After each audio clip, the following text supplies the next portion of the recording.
So we just discussed how The View turned on Kyrsten Sinema. Amazing. Well, now, you're not going to believe this. There are some segments on CNN and MSNBC that have also turned on Manchin and Sinema. Never thought I'd see the day. Now, you know what? After the clip, I'll get to the reasons why I think they have the leeway to do this. But first, let's take a look, and then we'll discuss. Jason, tell me what you want, what you really, really want.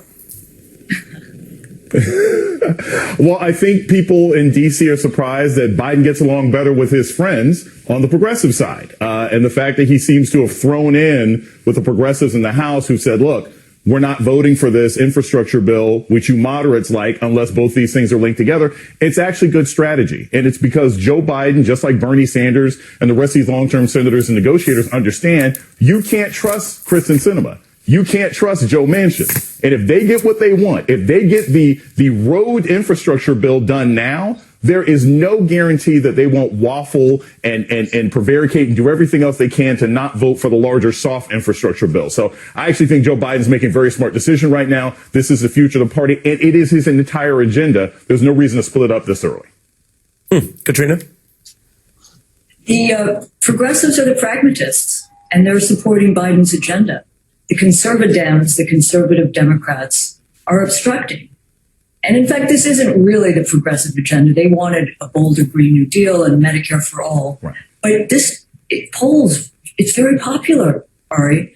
And I think that is often misunderstood. I mean, I think you have a fight here between the progressives, pragmatists. I mean, Pramila Jayapal is a whip-smart progressive, maybe the next speaker.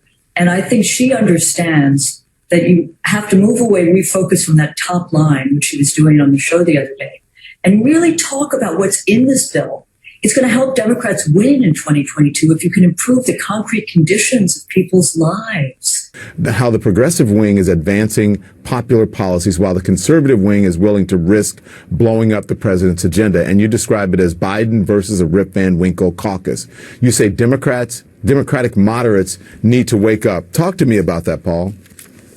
Yeah, I mean, there's still a group, moderates, I hate that term. I mean, basically, if there's a good term for it, it's the corporate wing of the party, the ones who are listening to the U.S. Chamber of Commerce instead of the public.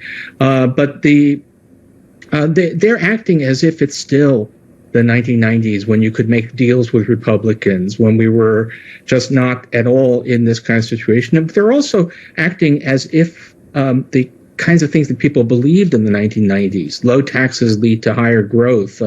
Government is bad. The era of big government is over. We're still relevant. And at this point, what the progressives are asking for, even the full 3.5 trillion, is not a huge thing. It's 1.2% of GDP over the next decade.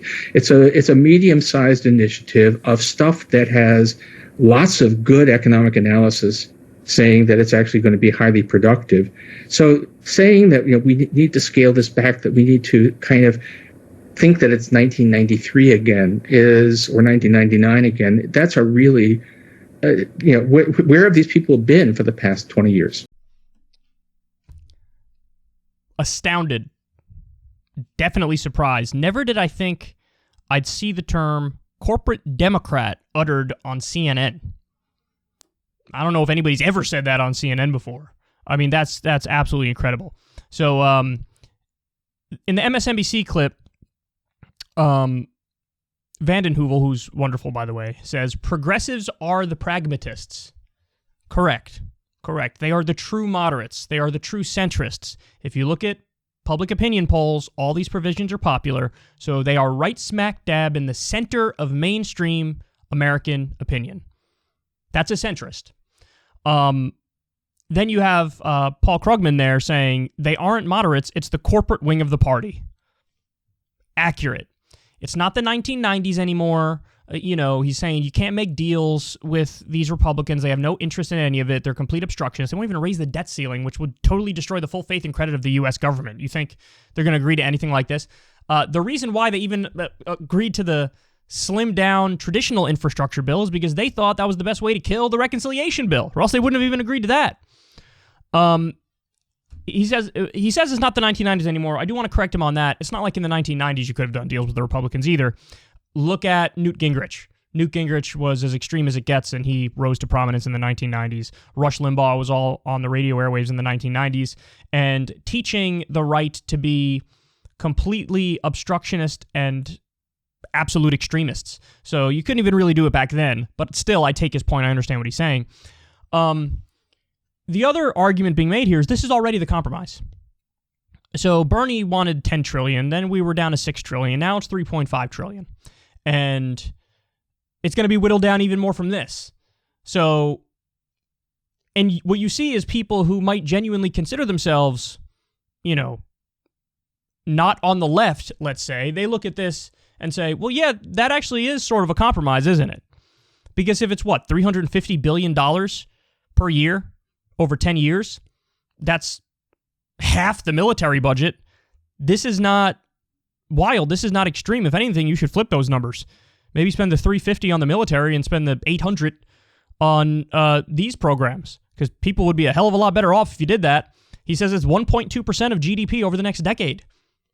It's not much, man. It's not much. It doesn't even catch us up to the rest of the, social democratic countries in the world. We'd still lag way behind and still have way more of a laissez-faire free market system than they do. So that gets to the big question. Why are they doing this? Why are they doing this? How can they take this position when we've never seen them argue stuff like this before? I think the answer is actually very simple. Joe Biden and Nancy Pelosi happen to be on the correct side of this issue. And so Joe Biden and Nancy Pelosi are on the correct side. That's the wink and the nod and the go-ahead to MSNBC and CNN. MSNBC is usually corporate Democrat central, where all they do is defend the corporate Democrats. But in this instance, you have some corporate Democrats on the right side, and you have genuine right-wing Democrats who are Republicans. They're blocking the whole thing. So now the dynamic in these networks is, let's defend effectively the corporate Democrats against the right-wing Democrats. And they also probably have a sense, because this isn't that hard to see, Democrats could get wiped out either way. Even if they pass this legislation, Democrats will probably lose the midterms because of all the gerrymandering and the lack of a voting rights bill. Even if Democrats win by 5 points, they could still lose seats. So people probably have a sense that Democrats are screwed in the midterms anyway, and this is the only chance, and albeit a slim chance, to hold their own in the election. So if you don't pass this, it could be a historic wipeout. It could be like the 2010 Tea Party wave, if not worse. So they probably have a sense of that as well. That sense of urgency over it's do or die. So that probably explains why they took the positions that they took. But listen, what they're saying is correct. And you understand, Dr. Jason Johnson, the first guy who was talking there on MSNBC, he's nobody's lefty. He was horrendous to Bernie Sanders. He said terrible things about Breonna Joy Gray, and, he's not good. But he's even snapped into a position that's a hell of a lot more reasonable. And again, I think that's largely because Biden and Pelosi are on the correct side of this. So color me surprised that you have CNN and MSNBC actually covering this relatively fairly. And I think the most important point, guys, is with a lot of the coverage, even after the Kyrsten Sinema bathroom incident, I thought people would go full, decorum humping and civility humping. And that hasn't happened.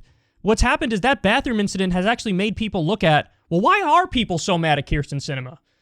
And they walk away going, oh, she hasn't had a town hall in 3 years. She doesn't answer constituent calls. She's doing a tour with corporate interests right this second, raising $5,800 a pop from lobbyists from the industry that's lined up against this bill. What do you want people to do? So people are actually looking into it and going, she won't give a top line number. She won't say which program she wants cut. She's obstructing the whole goddamn thing. What are people supposed to do? Well, consider me shocked. Consider me shocked. But there you have it. Maybe the first time ever CNN and MSNBC do at least a half-decent job.